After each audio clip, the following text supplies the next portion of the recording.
So, hey, Juliana, first of all, thanks for the time and welcome to the channel. How you doing, champ? I'm good, thank you. How are you doing? I'm awesome. Thanks for asking. So we are speaking to the Brazilian audience. One of your coaches is Luis Claudio, is also a Brazilian. What do you know about Brazil? Have you ever been here? Yes, I have. I joined Luis in a jiu-jitsu camp for, I think it was 2 weeks. Was it 2 weeks, Rick, or 3 weeks? 3. It was 3 weeks. We did 3 weeks in Rio, and it was an incredible experience. I loved it. I absolutely love Brazil. Have you ever learned any words in Portuguese? Yeah, porra. That's the most traditional words that people learn about Brazilian, right? The bad word. Yeah, no, exactly. Yeah, I know. Portuguese is a little bit similar to Spanish. So, and I've been around Luis and his, Brazilian family for so many years now that when they're talking, I know at least like half of what they're saying. So it's similar, and I'm familiar with the Portuguese language. Absolutely. And Juliana, months after winning the belt, what would you say is the nicest thing about being a UFC champion? The nicest thing for sure about being a UFC champion is flying first class. That's awesome, right? And what would you say is the hardest part of being UFC champion? The hardest part of being a UFC champion is to meet the media obligations that I'm trying to meet my training obligations. So of course the training obligations come first, but then of course there's the media obligations where it's like, they want you to fly out to LA on 24 hours notice, but you got a sparring session that, is the next day at 7 o'clock at night, and then everything has to get moved around, So juggling the media obligations with the training obligations is definitely the hardest part. And Juliana, how would you describe the experience of being a tough coach against Nunes? The experience of being a tough coach against Amanda Nunes was awesome. I have always wanted to be an Ultimate Fighter coach and kind of give back. They say that, once you become like a black belt, it's your job to give back to the community and to give back to, the thing that gave you so much life. The Ultimate Fighter, it raised me in a sense, and it gave me so much life and possibilities and familiarity with the UFC and everything like that. So now that I won the show, it was my obligation to give back and to start coaching the next generation that's up and coming and to find these stars. Dana White put me in charge of finding these diamonds in the rough and bring them along and make sure that they get noticed and make sure that people are aware of who they are. And so I'm just so excited to see them hit the scene, and I'm so excited to have them, it's like their coming out party, if you will. It's like, hey, these guys are here, they're serious, and you guys need to get to know who they are because they're really talented, amazing fighters. And I think that was the best part that I got out of coaching the Ultimate Fighter. Was that challenging for you to play this role of being a coach? Because, a lot of fighters like to play this role, teach a lot of fighters the things that they learned during their careers and their journeys. How was that for you? Was that challenging or was natural because you just love it? It was a little bit natural, but it was also challenging. It was natural in the sense that, I know how to fight and I know the kind of things that I had to go through while I was on the Ultimate Fighter and the challenges and the obstacles that I faced.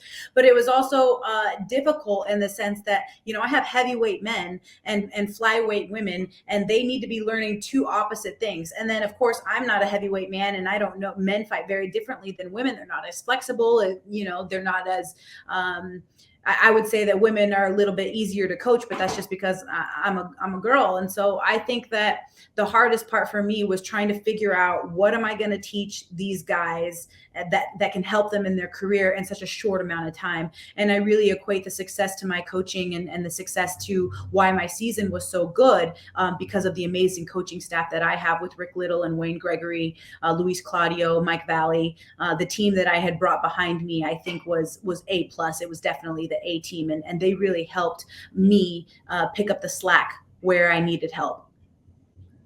And Juliana, for a lot of fighters, and of course for the promotion, the Ultimate Fighter is also an opportunity to promote some fights, as your fight against Amanda Nunes. Do you feel satisfied after everything that you had experienced in the TUF?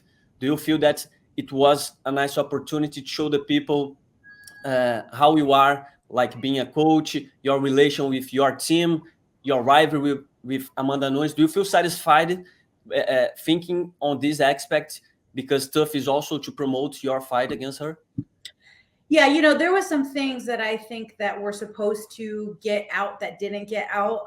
For example, when I saw the first episode, I saw that when I walked by, Amanda was talking crap to me, but I didn't realize that she was, because she said it under her breath and I couldn't hear her. And so I think that was the first episode. If I would have been able to hear her, then I would have been able to say something back and we would have been able to have a little bit more confrontation. But I didn't know that she was saying anything. And now I'm thinking, when I saw it and it was subtitled and it was really quiet, I was saying, I'm right here. If you have something to say to me, just say it. You don't have to say it all quiet, you know?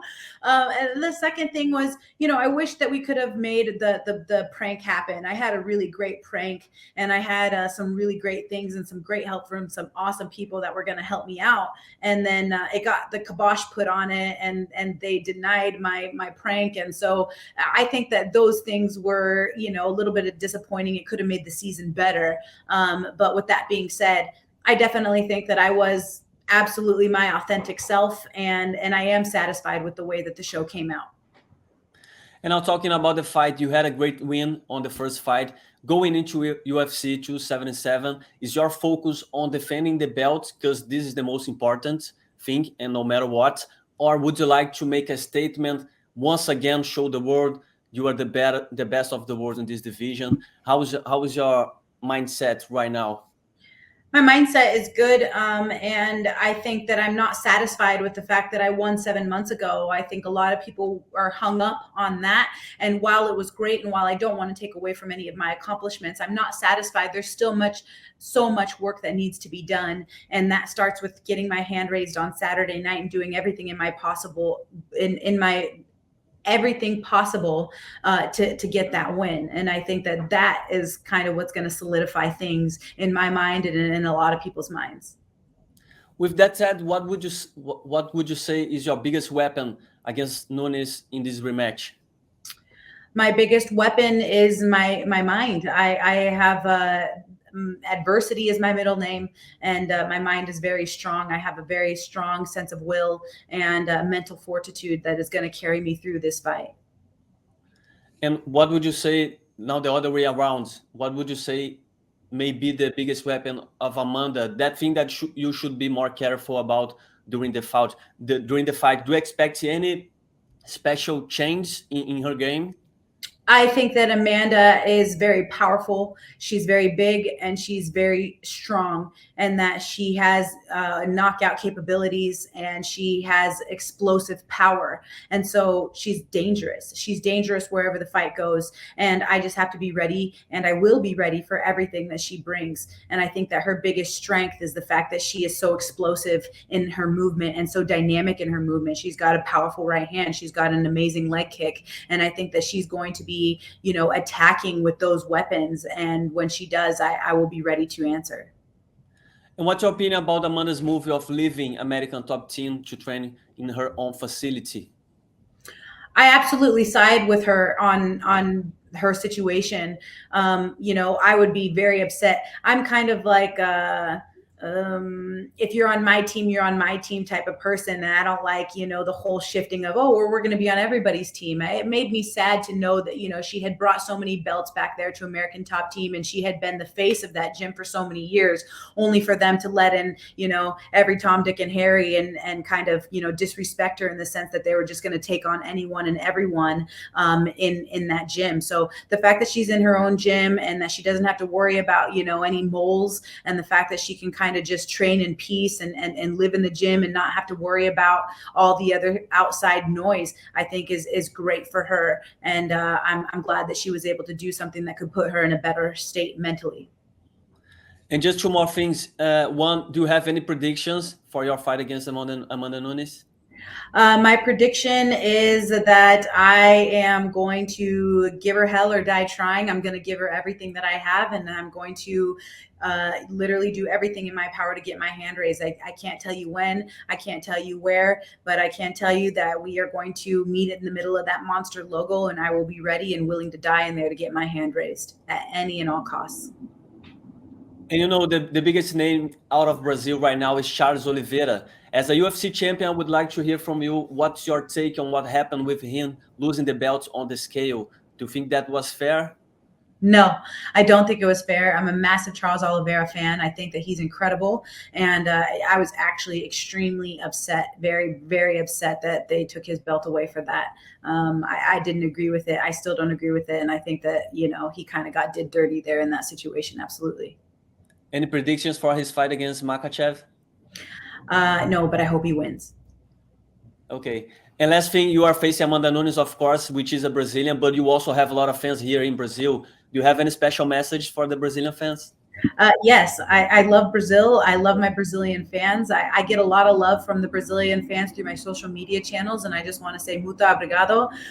Thank you so much for following me, for supporting me, and for giving me that love. And I'm definitely going to come back to Brazil. And when I do, I can't wait to meet each and every one of you.